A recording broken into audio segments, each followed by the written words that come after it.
Alright guys, today the abandoned GX is finally getting new brakes. These old ones cleaned up kind of, but I don't trust them. They're not performing very well either. I'm just gonna change them out and show you guys how to do it. First thing I'm gonna do is make sure these wheel locks fit, and I'm gonna crack all of them loose because if those don't come out, we have a much bigger problem. For this job, I believe you need 14 millimeter and 17 millimeter. So I'm gonna get all those staged and ready to go. And we'll start going after it here in a minute. We gotta start by jacking up the car. So I'm gonna put the jack on the pumpkin, chock the front wheels, and go from there.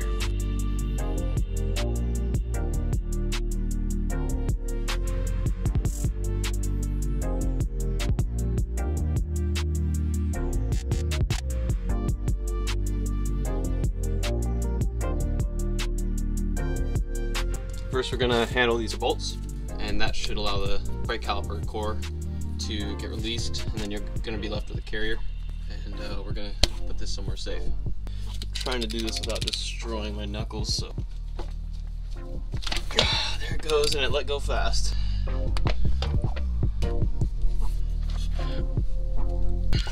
Okay, now they're loose.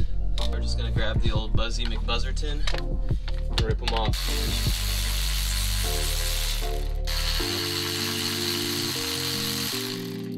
Let's grab these guys out of here. That's what those look like. We'll leave this hardware somewhere safe. That allows us to release the core of the brake caliper. Just put it somewhere safe right here. That doesn't put tension on the actual brake line. And then we're gonna get into these other 17 millimeter bolts back here. So if you can see, it's right here, and there's one down here, and that'll help us get the caliper carrier off. Okay, I gotta hold this caliper while I do this other one because it gets in the way. There it comes. Wow, that sucked. I always like to put these together so they stay as a unit, and we'll just put them next to the other hardware.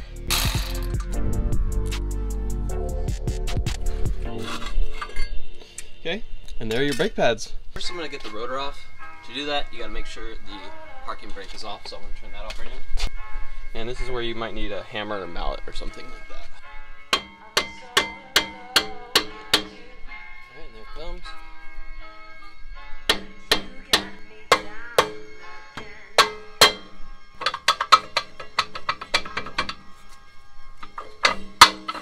There it is. That was pretty easy. Let's get the new ones ready to go. You always want to look at how the previous unit went together, so you can just kind of replicate it with your new ones. I chose to get the Power Stop Evolution ones. They're the cheaper option, but this thing didn't need crazy brakes or anything. It's just going to be for my wife's car, and I just want them to be nice and quiet. So, like I said, you kind of want to make sure that you just replace it in the exact way you found it. Kind of keeps you from making mistakes or anything like that. This brake kit comes with new shims or pad retainers, whatever you want to call them. So I think I might use them. You don't have to. I mean, there's already some retainers in there, and they should be the exact same. But new parts are better than old parts, if you ask me. Okay, you press them inward. Learn something new. I've done brakes before, but every brake system is different, so you kind of got to be ready to adapt. And it looks like these are similar. The only difference is this one kind of goes across further here as opposed to there, but other than that, it should fit. Let's see.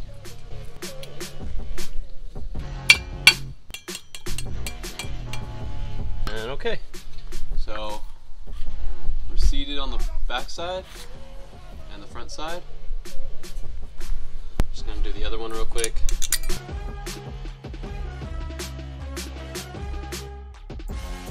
You can put some grease on here just to make sure they don't squeak, but I think these shims should do a pretty good job. Oh, yeah, so pull this tab out of the way. You should be able to get it up. Let's see if I can do the other one. This is is the important side. So I'll pull this back. Okay, and that did it, I think. So I'm just gonna do the same thing on the other side. Actually, looks like this one, this retainer is different. So make sure if your new kit doesn't have one exactly like this, you just keep this old one. Okay, and actually it looks like those are separate pieces. So just make sure you keep track of the orientation. Looks like it lines up like this.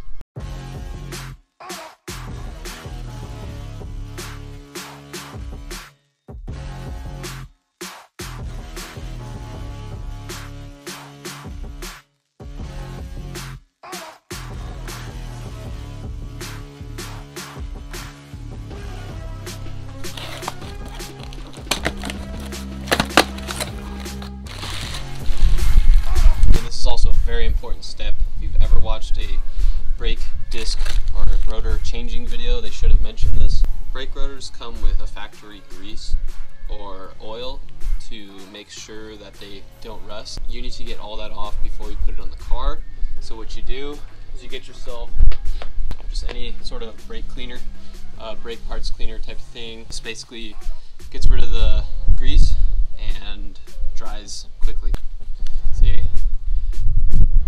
It looks clean, but it's not. It has grease all over it, so you gotta clean that off.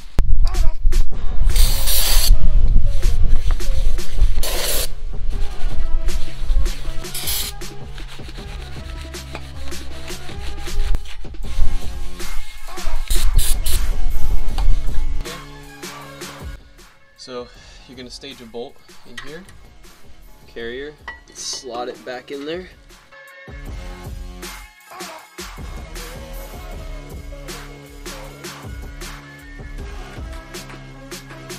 Alright, and these ones on the caliper carrier get torqued to 77 foot-pounds.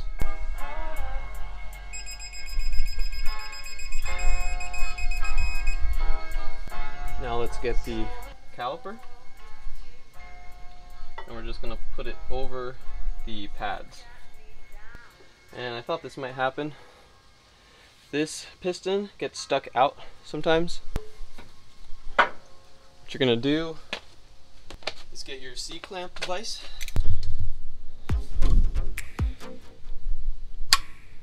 Okay, and that should help it go in. There it goes. Alright, and that's all the way in. So let's get these bolts ready. Get one in first.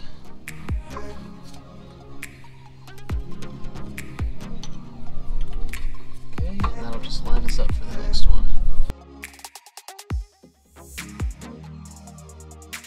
So, normally, all of you who are just changing pads, you just need to take one of these out.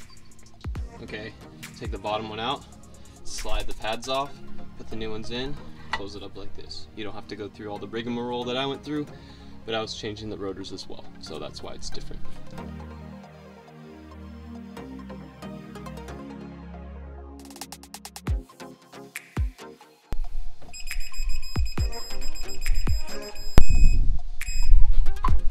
Okay, perfect. Alright, and I'm also going to put just a bit of anti-seize where the wheel mounts up, because I don't want it getting all rusted up on me. So let's throw the wheel back on, and this side is done.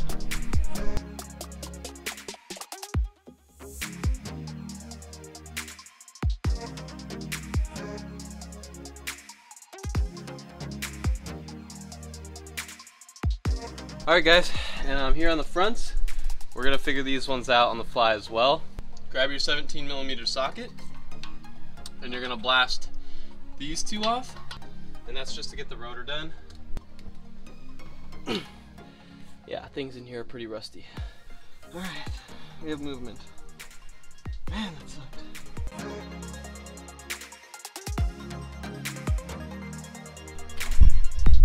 Looks like we're free.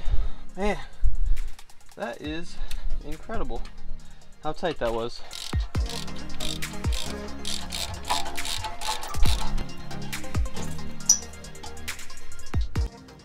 Finally, wow, that was really on there, man. Okay, so I have those pretty loose. I'm not going to take out the second caliper bolt just yet. I'm going to go ahead and take out the brake pads, which couldn't be simpler from the looks of this design. There should be just a pin back there, and I think it helps to have needle nose pliers in this situation.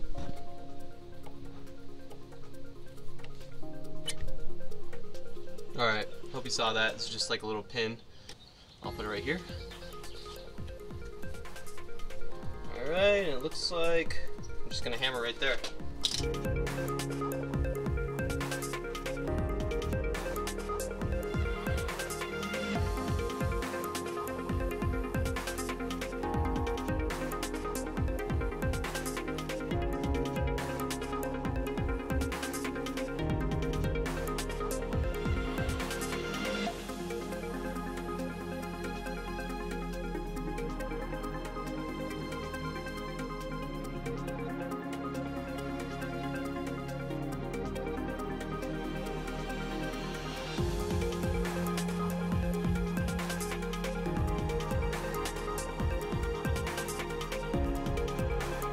It seems to be rusted in. Yeah, there's a lot of better ways to do this job. I'm sorry I'm not showing you guys the proper way this time, but these things are pretty rusty, so it's not really the average brake rotor change. Okay, that fell off.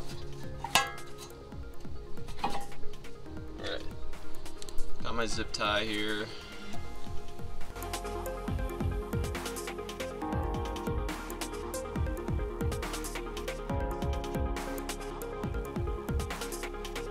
So I have the caliper propped up on the tire right now. I'm not sure exactly how I'm going to do this, but try to get it in. Alright. That seemed to work, and I'm just going to try to bolt up the caliper right away.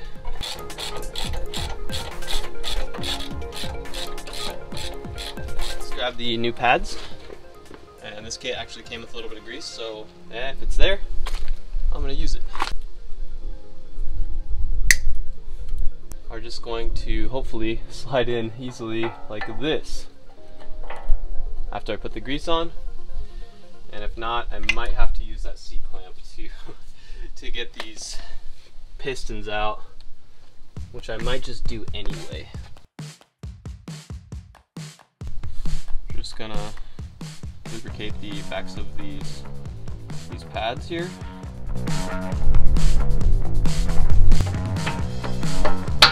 Alright, looks like that's in.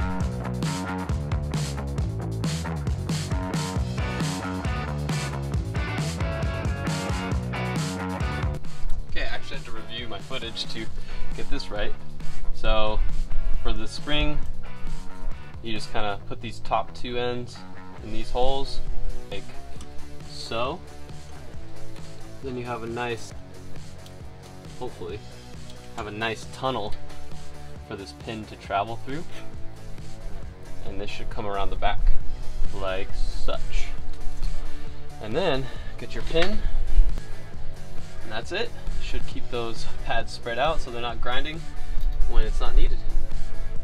That should be it, I think, for the front pads. So now I'm just going to torque down those caliper bolts, and that should be it.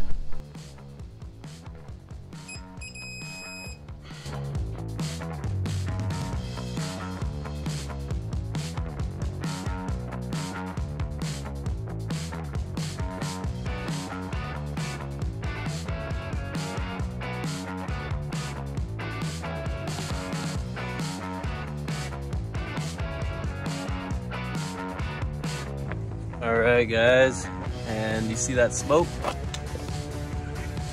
That is the sign of a successful bedding in procedure. I can tell you the only thing more beautiful than the sight is the smell. Anyways, I everything went well with the brake pad and rotor replacement. And yeah, I mean, I had some issues with the rust and everything, but overall, pretty easy job on these trucks, especially if you have a clean underside. I know with that GX, it would probably be a lot easier because it's not as rusted out because it wasn't ever sitting really like this one was for several years. Anyways, thanks for watching, guys. We'll see you in the next one.